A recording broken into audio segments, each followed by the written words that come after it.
Hello, everybody. Hi. Can everyone hear me from right over here? Yeah? Great. Hello. Welcome to the Richard III pre-show conversation. My name is Nico Quinn. I'm the assistant director for Richard III, and this is my first season at Great River Shakespeare Festival and my first time in Winona. So, to get started, thank you very much for having me. It is absolutely beautiful here. I have the most wonderful summer. But one of the greatest things about working on this show is that for me, I did not have to know anything about Shakespeare's histories before coming here. And if you guys don't know anything, I'm going to break it down for you. Shakespeare wrote 3 types of plays. He wrote comedies, he wrote tragedies, and he wrote histories. And the histories are based off of the English kings that came before his time. Now, he wrote 10 of these plays, and 8 of these he wrote in a successive order. He did the last 4 first. That's Henry VI, part 1, 2, and 3, and then Richard III. And then he went back in time and wrote Richard II, Henry IV, parts 1 and 2, and Henry V. Now, Richard III is considered the sequel to the Henry VI, parts 1, 2, and 3, and our apprentice show this season is actually a compilation of those 3 parts. So if you want to learn about Henry VI and all that jazz, I highly recommend you come see the show. It's opening next Wednesday, so definitely come and see that. All right, so anyway, because Richard III is the sequel, that means the end of Henry VI, part 3 is the beginning of Richard III. So when you go into the theater tonight, you're going to sit down and lights will come up and you'll see Richard. And he's going to give you an opening monologue explaining what has just happened. Well, what has just happened? Edward IV has just won a battle amidst the War of the Roses, which I'll explain in a little bit, that has put England historically in a 14-year time of peace. Now, I say historically because Shakespeare doesn't always follow historical fact. He likes to change the chronology of events. He likes to put people in places they never would have been or weren't even alive for at the time, all for the sake of telling the story. And not only that, but he changes the connotation of people quite often. Richard III, for example, he paints up to be kind of a tyrant, and we think that he did this because he was often writing and performing for Queen Elizabeth I, who was a Tudor. And that family didn't much care for Richard's family or his lineage or anything like that, so that's probably why that was. But many people would argue that Richard III was actually not that bad of a king. He was a pretty good guy, and even the hunchback that many people, including Shakespeare, used to describe Richard is actually a myth and didn't actually happen at all. So Richard III is one of the most notorious and mysterious kings in 15th century English history. I say notorious because we happen to know more about him than any other king of that time, but mysterious because we're still learning things about him to this day.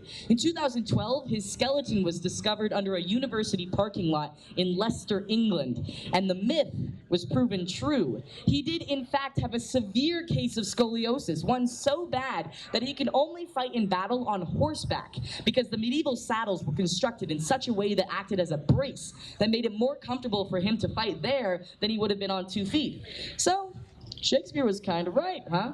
I mean, he paints him up a little darker than I would have, calling him things like bottled spider, lump of foul deformity, bunchback toad, and plenty of other things that our Richard III this season, played by Christopher Gerson, a longtime veteran at Great River Shakespeare Festival, being here 13 out of the 14 seasons that we've had. He uses these descriptions that Shakespeare prescribes to Richard III physically on stage. So you'll see his forearm crutches that he uses to manipulate his shoulder blades in the most unsettling way that might remind you of his performance of Caliban if you saw our 2009 production of The Tempest that we had here. I see some nodding heads, so you guys know what I'm talking about. Well, he's going to show you that and a couple of other new and exciting things that really bring those animalistic characteristics to life on the stage.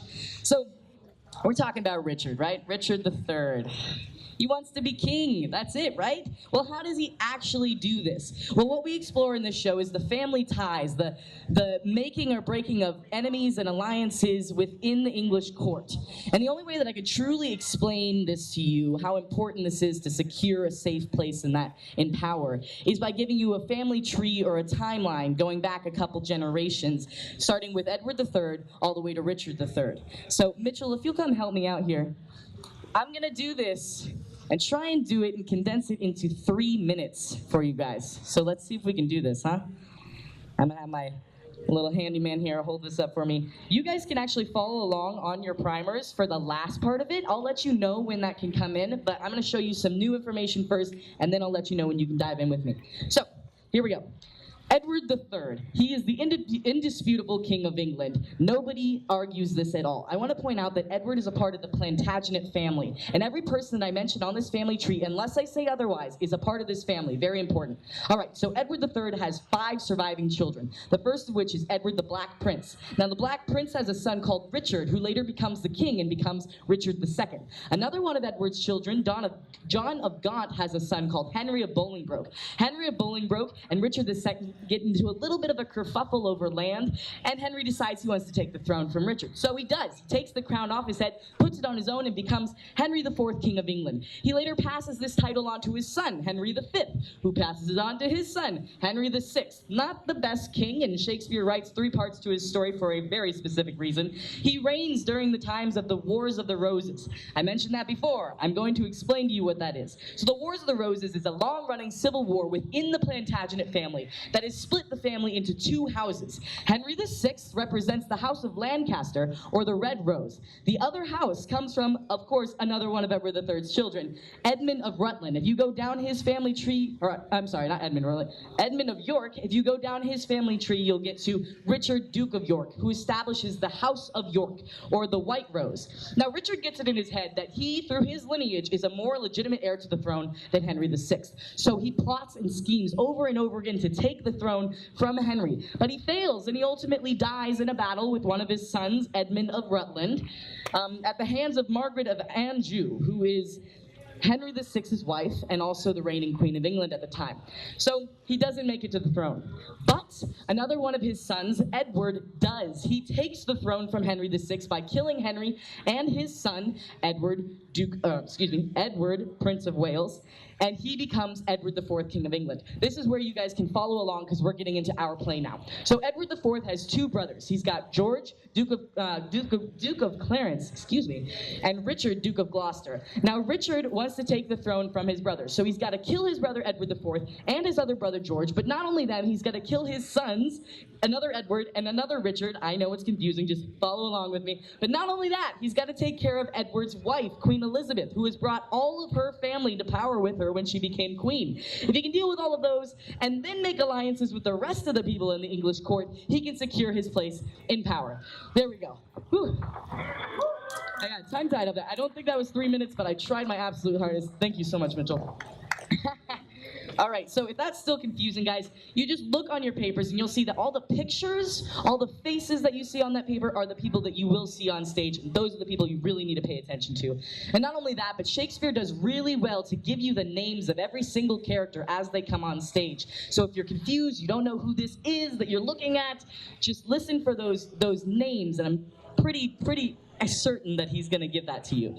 So anyway, you secure your place in power, but how do you actually do this? Well, through our show, we explore the idea of abandoning your conscience for the sake of winning the game. Now, conscience is a very, very prevalent term in this show. Shakespeare puts the word in there 11 times, and you can count it. There's a lot. It's very, very important to Shakespeare. And to us, well, what's a conscience? It's the inner voice in your head that tells you between right and wrong. It's that moral compass, for lack of a better word. But what we explore in our show is what happens when you stop listening to that voice in your head for power.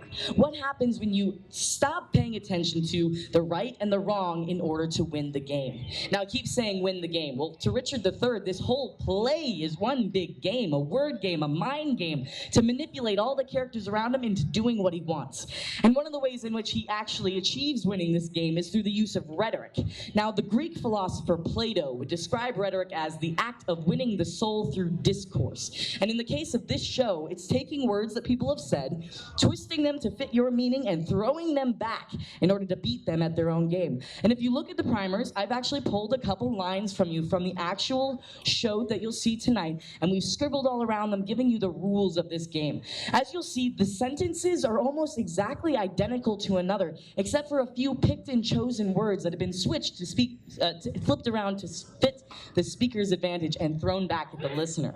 This is a really, really important thing to Richard III, because to him, if you can win this word game, you can change the world. And that's the kind of language that you'll see throughout the entirety of this show. So, Going back, the things that you really need to remember are this.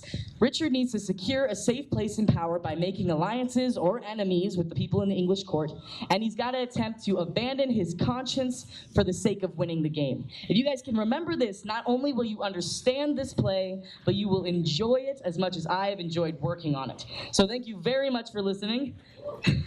I am now going to open up the floor for any questions that any of you might have. Thank you. Great. Wow, everyone knows everything. That's great. I did my job well. Well, if you do have any additional questions, you can certainly come right up to me. I will be here until the start of the show. Otherwise, you can make your way into the theater or go get the merchandise or go get some concessions. But please enjoy the show. And remember, everyone, try not to lose your heads tonight, huh? Thank you.